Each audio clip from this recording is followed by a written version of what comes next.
There is nothing more important to a presidency than immunity, because they have to be free to make decisions without saying, oh, if I do this or if I do that, as soon as I get out of office, we're going to be indicted, we're going to have trouble.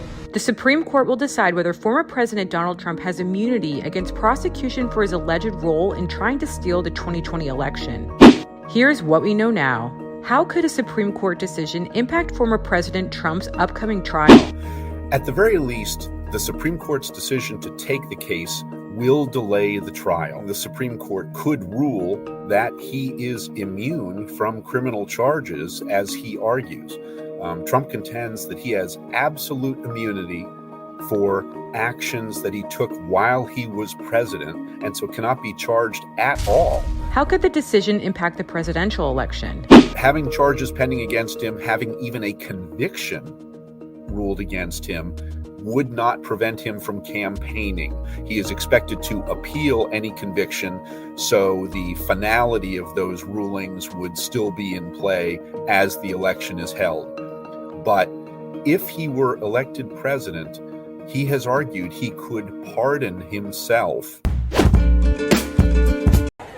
The beaches of South Florida have long been a spring break destination, but violence in years past is prompting law enforcement to take new action this year. Come here, enjoy, but don't come here looking for trouble. We've had enough. Last spring break, Miami Beach saw 2 deadly shootings and some 600 arrests, at a time when the city's holiday slogan was, "Come on vacation, don't leave on probation." This year, a new warning to visitors. We're breaking up with spring break. We won't allow this for people to come here, disrupt our way of life, ruin it for the residents who live here, and ruin it for people who just want to come here and have a good time. In addition to more police patrols this year, the city plans a midnight curfew, increased DUI checkpoints, $100 parking garage rates for visitors, beach access will close at 6 p.m., and sidewalk cafes on Ocean Drive will shut down on the weekends. In Fort Lauderdale, similar measures, but some businesses also plan to raise the drinking age to 23 for out-of-state visitors. It's unfortunate because a lot of college students are 21. And then you just can't get into bars when you're of age to drink. But many residents say they're thankful for the added security. I'm glad about the security, and it's good for us and good for the kids. The cities are most worried about the peak spring break time period of March 8th through the 17th. And now to Prince William making an appearance this morning amid new questions about the royal family. It comes after the prince missed a memorial service for his godfather yesterday, citing a personal matter. Maggie Rulli is tracking the latest from London. Maggie, some people are now concerned about Kate. Any more on why the prince missed that service? Hey, Danny. Well, the concerns about Kate have been growing. No more yet on why Prince William missed that service. We did finally see him for the first time. We saw him just this morning. He was visiting a synagogue here in London. Some people even asked him about Princess Kate. He said he thanks everyone for their well wishes, but he gave nothing further about her recovery. Now, you mentioned that term personal matter. That was his excuse for not being at the memorial service. You know, they didn't elaborate, but it's really just fueled more concern about his wife's health. Now, Dan, we haven't seen Kate, the Princess of Wales, out in public since Christmas, and now questions about her condition are reaching a fever pitch. It's even kind of become an online phenomenon. Dan, if you go on Twitter right now, you'll see numerous people saying things like, I never cared about the royals before, and now I've gone down a Princess Kate rabbit hole.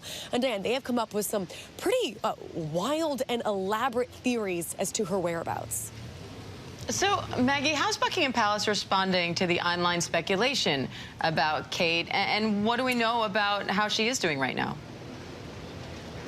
Yeah, well, so far, Kensington Palace has said she's doing well. Just this morning, they did release a new statement. They said Kensington Palace made it clear in January the timelines of the princess's recovery, and we'd only be providing significant updates. That guidance stands. Now, Dan, possibly fueling some of these growing questions and concerns is the fact that, we have been getting lots of updates from the king. He's undergoing cancer treatment right now, and Buckingham Palace has released numerous messages and videos and photos of him. But again, the palace has released nothing on Kate. All we know at this point is that in January, she went in for abdominal surgery, and at this point, she's still recovering at home. Diane. All right, ABC News foreign correspondent Maggie Rulli, thank you.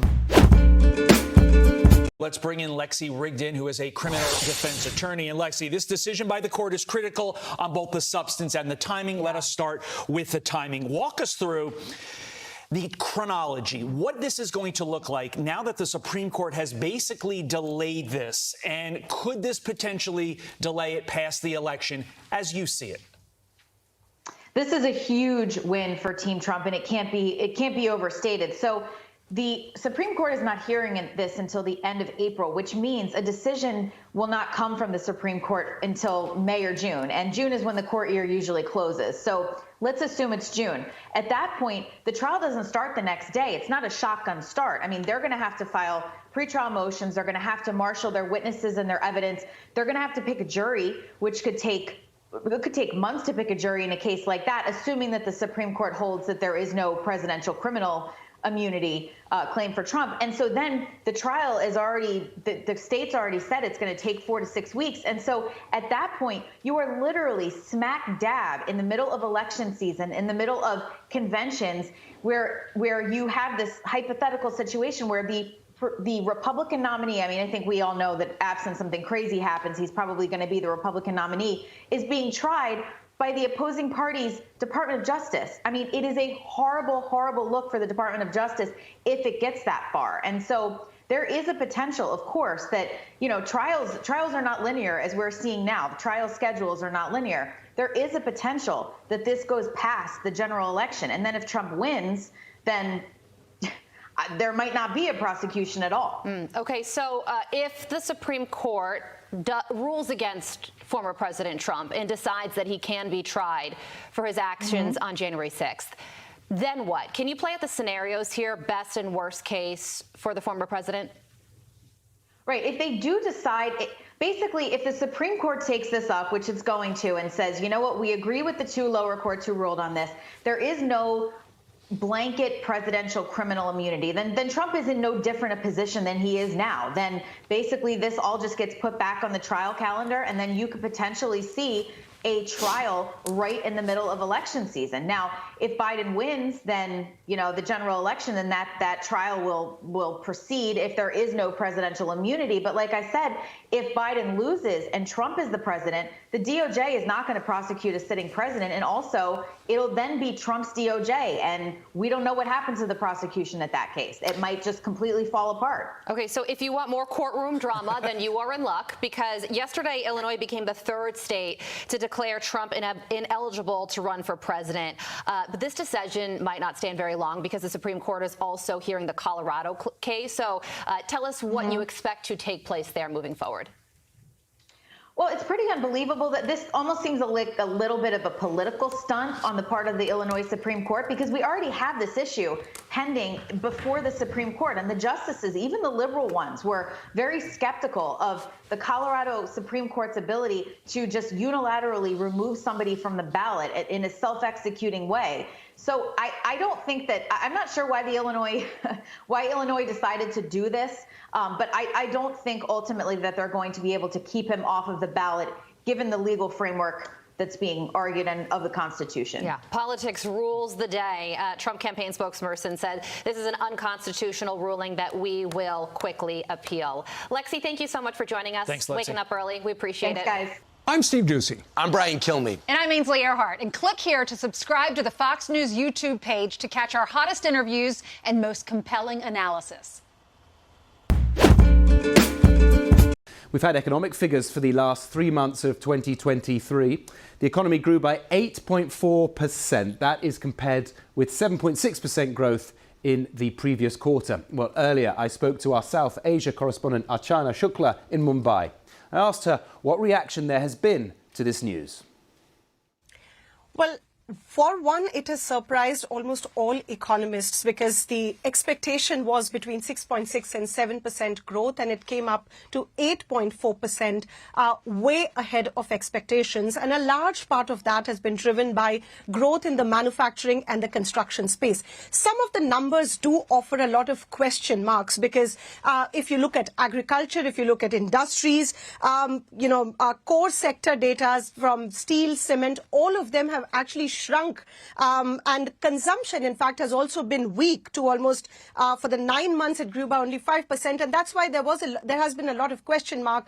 But a large bit of this has been pushed by the government spending in the construction space, building infrastructure around the country. And some bit of private capital and private investments also seem to be flowing in to the economy right now. And that has pushed the growth to this level right before the national elections, where Prime Minister Narendra Modi is seeking a third term in power. And this is the premise, the high growth rate, where India has become somewhere an alternative to China for most companies, and companies that want to expand their business are looking into India at the moment. Yeah, months before an election, crucial sectors there benefiting and crucial sectors, as you say, not benefiting. We see those farmer protests. But let me ask you, there's been a message regarding smaller investors looking to take advantage of this surging stock market from the market regulator there.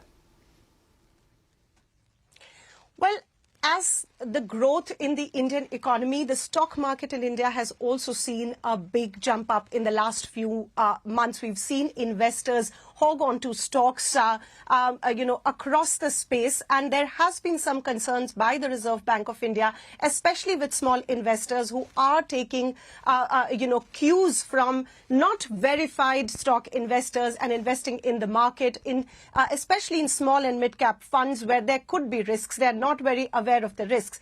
If you look at, the stock market, that has been buoyed also by the growth numbers of the corporate firms who've been reporting great sets of profit numbers, but not all companies. And the Reserve Bank of India is concerned because small loans have also gone up, where people are taking these loans, and Reserve Bank of India wants to get this risk out of the window.